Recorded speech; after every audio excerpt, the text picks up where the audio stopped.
Hey guys, it's me again, Reynold G. And for today's video, mag-unbox tayo ng bagong product ng DJI na nabili ko nitong nakaraan, ang DJI Osmo Pocket 3. So itong Pocket 3 na to, ito yung bagong labas nila na compact na camera. Napanood ko ibang mga review nito. So itong Osmo Pocket 3 is nakita ko yung quality niya, sobrang ganda. Pero ang binili ko is yung Creator Combo para sa mga content creator. Kasi yung Creator Combo is iba siya doon sa standard lang. Standard lang yung unit lang tapos yung charger. Pero ito ang dami niyang kasama. So yun yung papakita natin sa inyo ngayon at yun yung titignan natin ngayon. Kung ano yung mga kasama dito sa box na to. Bale guys, nga pala, ang price nitong Creator Combo is 39,990. Medyo mahal siya, no? Kung iisipin. Pero yung magagawa kasi nito ay parang magagawa na rin ng mga vlogging cam ngayon. So ito na, bubuksan natin to. Ooh. Ito siya. Palagay ko nandito lahat kasi wala nang iba. Laman tong box, so yung pouch lang. Tapos ito. And then of course itong mga documentation. Yan. And then itong box na to. Ano laman ito? Ito yung parang case niya. Ito, yung case niya. Yung parang maliit na case na ilalagay mo sa. Pwede mo ilagay sa bulsa. And then, ito na, agad.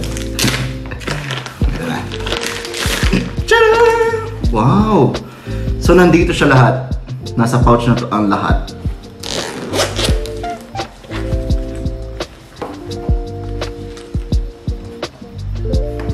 Ito na siya.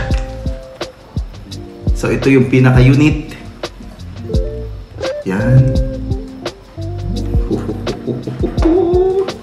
And then, may kasama siyang what is this? Ito, ang tawag yata dito ay handheld 1.4 thread. Para pag ilalagay mo siya sa tripod. And then, kasama siyang ito. Ano naman tawag dito? Battery handle. So, parang ito yung power bank niya. Kasama, pwede siyang power bank. I mean, extra battery nitong Osmo dahil maliit lang yung battery niya. And then, mic. Ito yung mic niya. And then,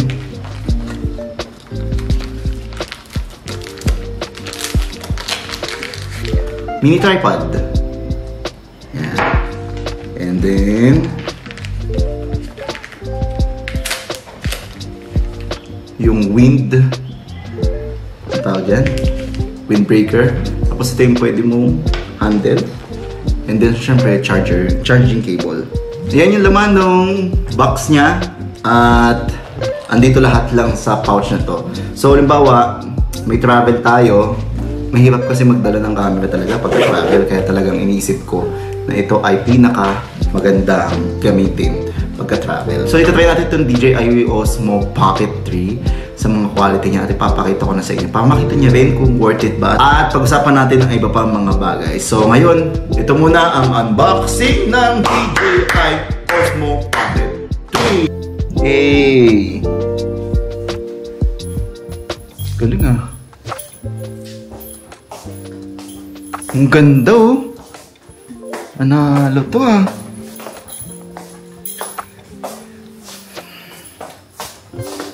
Ang ganda. Ganda ng quality, girl. Panalo sa quality to ha.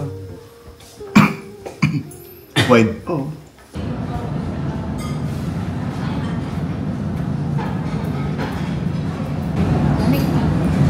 Guys, panalo sa quality, guys. Ang lala ng quality nito. Diba sana ganito talaga yung quality nito eh.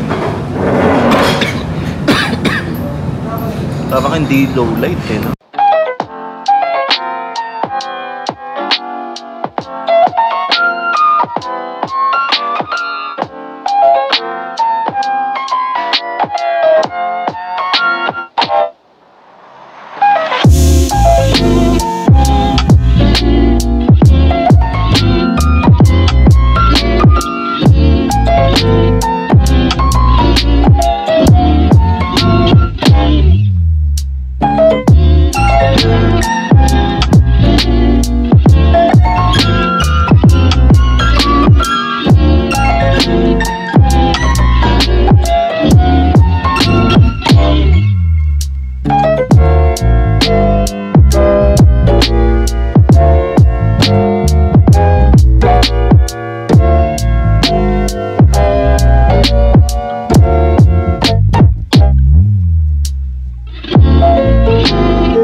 Hindi alam ko ano. So ang susunod naman natin i-test ay ang mic. Itong Osmo Mobile Pocket 3. Ang mic na gamit ko ngayon is yung built-in microphone. Though hindi na masyadong maingay dito sa SM Baguio kasi wala na halos masyadong tao. Pero may mga iba pa rin audio na may iba pa rin mga tunog. Built-in microphone lang yung gamit natin. So, what do you think guys? Okay ba yung tunog niya?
Sama na naman kami ng SM.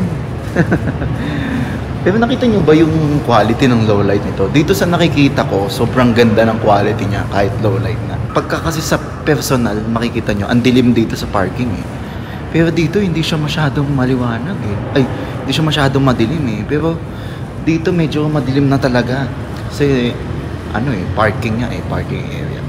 Pero ditong sa quality ng Osmo Pocket 3, maganda pa rin. Nice! Ay, mga trippers. Trippers ba yun? Ano trippers? Yung sama-sama sila, anong tawag doon? Trippings. Trippings.